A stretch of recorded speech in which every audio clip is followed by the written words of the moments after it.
इली दूध ले आइल बानी, पीली। अरे अभी कसरत करत बनी नू, जाना तड़ू ना के कसरत करे से पहले हम दूध नहीं पीला। अरे बेटी तू के बड़ू, कहाँ जा तड़ू, केकर घर खोजा तड़ू तू? हम के अजय प्रताप सिंह जी के घरे जाए। अजय प्रताप सिंह के हम बाबूजी बानी। बोला का काम बा? ओ ई दीदी ई हार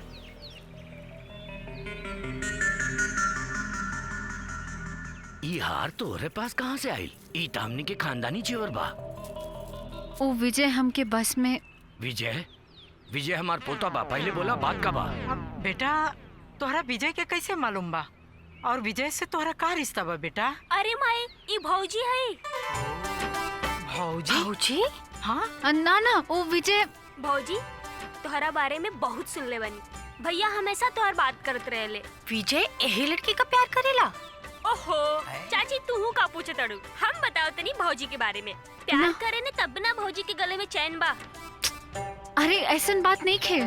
तोहार नाम का हो बेटी? हम बताओ तनी भौजी के बारे में। इनकर नाम कंचन है और ये लखनऊ से है। भैया और भौजी एक साथ कॉलेज में पढ़ाई कैले बड़ा जान, और पढ़ाई कंप्लीट होते ही प्यार में पड़ गईला जान। हम सही कहत ना भौजी? ना का भइल भौजी, कुछ बोलत काहे नहीं खू? अरे रउआ सब लोगन हमके बोले दे तब ना हम बोलब। अरे भौजी तू कब से बाहर खड़ा बड़ू, चला अंदर चला। अरे रुका हमार बात तो सुना। ना भौजी पहले अंदर चला। एहे रुका। हाँ।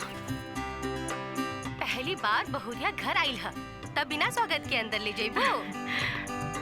हाँ जीजी हाँ पूजा के थाल ले आई। हाँ अभी लेके आओ। अच्छा भइल कि ये लोग हमरा के विजय के गर्लफ्रेंड समझ रहल बा। अखिलेश से बच्चे के ऐसे अच्छा जगह ना मिली। अरे सूरज ये क्या मिला? ये विजय की होवे वाली मेहरारू है। हाँ हमके पता हो। नमस्ते, कैसन बाड़ू? अम्मा जी रास्ते में कोनो तकलीफ तो ना भइल ना? ओ एक्चुअली हमके ना मालूम रहल कि तू ही खानदान का बहू बने वाली बाड़ू। सॉरी। भौजी देखा देखा माई तारा खाती काका बनेले बड़ी। सब तोहरा पसंद के बनैले बड़ी। हाँ खा। अरे खाला खाला, सोचा अच्छा मत। ई गोभी के सब्जी है। ला, खाना भौजी? खिलाओ खिलाओ खिलाओ। खिचड़ी तो हम लोगन का हजम ना हुई। खा खा, ससुर जी आवत हुई हैं। हाँ, इनकरा के बोले दे बेटा, तू कुछ मत सुना। का हो रहल बा? हाँ आओ ठाकुर आओ। अब सॉरी। बाऊजी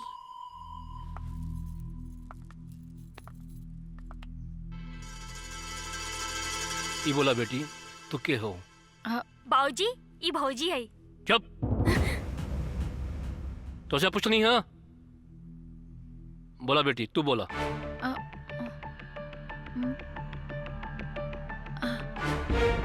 हम जब से ये घर में आयल बानी तब से हमके केहू बोले नहीं खे देत।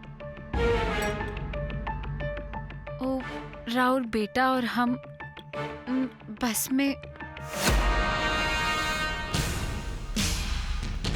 क्या हुआ सिंह साहब, कोई दिक्कत तो नहीं?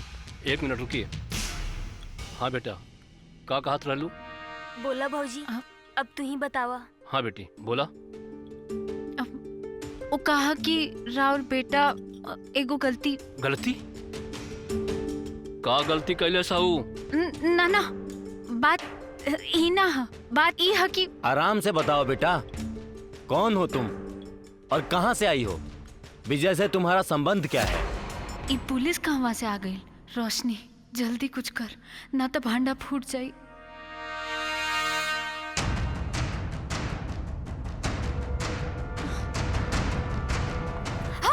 भौजी माई चाची के संभाल के बेटा।